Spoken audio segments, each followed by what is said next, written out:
Hi, thank you for joining us on this episode of Sports Bets for Free. My name's Scott Jenkins, your host. This is a local sports bettor here in Phoenix, Arizona, and hopefully today with our bets and your bets, it's going to be another profitable day for you. Welcome to the NFL one more time as we go through all the teams. We're in the midst of the NFC South. We've already went through the Panthers and the Saints, and the second place team in the division, we believe, the Atlanta Falcons. I know everybody is so psyched about Atlanta. Look what they did with Kirk Cousins. They went out and got Cousins. And then they had the dumbest first-round draft I think I may have seen ever in drafting Michael Penix there. Because now you're going to, the way Cousins' contract is, you're sitting Penix for a minimum of 2 years. Right? Look at all the weapons they've got. Bijan Robinson, who was underwhelming last season. As they still have Tyler Algiers, probably with too much in the backfield if you wanted Bijan to be special. You got Drake London at wide receiver. Drake had his moments, but was anybody blown away at the end of the season stats? No. Kyle Pitts, who's been a disaster since he's been in this league. What is Cousins going to be able to do to help all these weapons out? When you had a chance to grab probably the best pass rusher in the draft at the 8th slot, what the hell was Atlanta thinking? I have no clue. I'll be really honest here. So, the only good news for the Falcons is the division that they play in. They really have to compete against one team, Tampa Bay Bucks. Bucks win the division last year, hosted a playoff game. Not only that, beat the snot out of the Eagles. Went and played the Lions. Lions were much better. Got beat in the second round. I mean, you got Baker Mayfield making $30 million a year. Kirk Cousins is making $45. And Cousins, I believe, is a good quarterback. Is Cousins ever going to win you a championship? Let's be honest, folks. No. So what are the Falcons all excited about? Besides for the fact they're going to be better than last year. Anybody could have told you Desmond Ridder was going to be an absolute bum. You could have seen that from year one. And your big plan was to come out with him and then fire Arthur Smith? I don't get it. And not only that, this team had a chance to go get Bill Belichick. Right? So, because he doesn't play well with others and he might take the credit, all of a sudden you don't want Belichick, who instantly makes your defense better because of his expertise on the defensive side of the ball, and he'll get the maximum out of those guys. Realistic? You couldn't figure out how to get Belichick? He was a free agent? Nope. First of all, nobody took him, but the Falcons are the one team right there that should have been.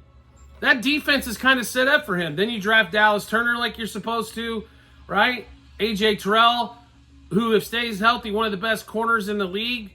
Belichick's always done well with the top corner. Defensively wise, because he can play that guy on an island. And then focus the rest of the defense on what? I don't know, rushing the passer? That's something new. The Falcons' offensive line, solid. They spent a lot of money on the years previously. It's gotten better. And I like Bijan as a back.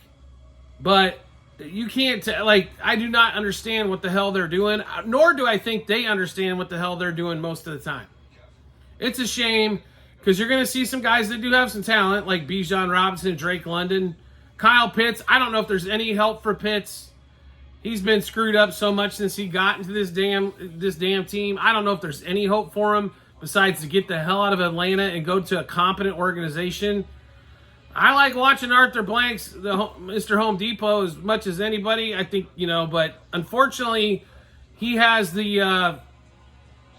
got the trust in the wrong guys. Let's be really honest here. Falcons are somehow about $1.30 favorite to win this division, even though they didn't win it last year because everybody thinks Kirk Cousins is going to be worth 4 wins. What are they smoking here? I don't get it. I really don't. I'm sorry, Falcons fans. I know you guys are wanting a bunch of you want your roses. Win totals at 9.5 for the Falcons in this one as well, and it's heavily juiced to the over. So let's go through this schedule here really quickly. Steelers come to town week 1. We're going to mark that questionable, even though I think the Steelers pull off a win. Everything's new for the Falcons. Being at home does help. but we'll mark it questionable. Week 2, go to the Eagles, loss. Week 3, Chiefs come to town, loss. Now, week 4, Saints come to town, win. Week 5, Bucks come to town. We're going to mark that questionable at this point. So they've got 1 win, 2 questionables. They go to the Panthers. I'm telling you, from years, the Panthers play division opponents pretty tough at home. So we will give them the win there, but we're not loving it. So 2 wins, 2 questionables so far through 6 games. Seahawks come to town. We'll give them a win. There's 3. They go to the Bucks, loss. Cowboys come to town. I think the Cowboys got definitely more firepower than what they do. So we'd roll with the Cowboys there. Still 3 wins, couple questionable. They go to the Saints. Normally a tough spot for them to play. We'll put it in the questionable category. They go to the Broncos. We'll give them a win. There's 4. Chargers come to town. I'm not as heavy on the Chargers as some. I'd go to questionable pile there. Then they go to the Vikings. So Kirk Cousins going back to Minnesota. All this kind of garbage, Who's going to win that game? The Falcons should take care of business there, but we'll move it to the questionable. They go to the Raiders. I like them in that one. There's 5. The Giants come to town. There's 6. They go to the Commanders, 7. Falcons come to town, 8. Couple questionables in there would get him to 10. I still think, I don't know. I honestly think 9 and 8 is what this season's gotten written all over it. And that's praying to Jesus that Kirk Cousins is going to be healthy for the whole season. Now, to miss the playoffs. So we are going to take an outside shot here of the Falcons to miss the playoffs. In this one, it's about plus 160 for them to miss the playoffs here. I think the Bucks win this division. I don't believe we're going to get a wild card out of here. There's just too many other good teams in the NFC. I think you got the Cowboys or the Eagles, one of the 2 teams out of the East. I think there's a good possibility maybe 2 teams come out of the North as well. Or you get 2 teams out of the West. 3 teams out of the North. Or we get 2 and 2. So we would play it to miss the playoffs here. Wouldn't be a huge play, but we do like it to miss the playoffs there. All right, now let's get down to the player stats, shall we? That's what everybody wants to know. Player stats wise, obviously we're going to look at the quarterback first, right? And do they really? What do they want to do here with Cousins? 3,900.5 passing yards. He just hurt the Achilles. It has not been a full year by the time week 1 rolls around. So 3,900, and he does not have Justin Jefferson, Jordan Addison, and T.J. Hawkinson. It's Drake London, Kyle Pitts. And that's realistically like your top 2 pass catchers. Under 39.5 passing yards for Cousins. Not as many weapons. And a team that's going to be a little bit more focused on running the ball, I believe, with Bijan back there as well. So now we're going to go to passing touchdowns for Kirk. And this is a team that's going to want to run the ball in the red zone, I believe, quite a bit as well. Kirk Cousins, 27.5 passing touchdowns. Coming off an Achilles, that's 1.5 per game if he plays basically the whole season. I don't think he's going to play the whole season, to be honest with you. I think he's going to miss a week or 2 at a minimum. We go under 27.5 passing touchdowns. Receiving yards. Drake London, I believe, is right. He's right at 1,000 receiving yards. He's their top pass catcher. That should be a possibility for Drake there as well. So we take a slight play on the over. Kyle Pitts will look at touchdowns over 4.5. Now, I will say this. Pitts did like Hawkinson once they got inside the red zone. So over 4.5 might not be a bad play there for Kyle Pitts on that one. Also, you can take a look at Drake London, 5.5 touchdowns. I mean, You know, if you like Pitts to get 5 or 6, London to get 6, definite possibility there. So we'd probably small play on the over. Now let's go to rushing touchdowns. The question is what the hell? I mean, they screwed Bijan up so bad last year. Bijan was kind of the workhorse until they got inside the 10. So at 6.5 touchdowns, it's juiced pretty good to the over here. But we do like Bijan to score 7 times on the ground. And then the next one is rushing yards as well.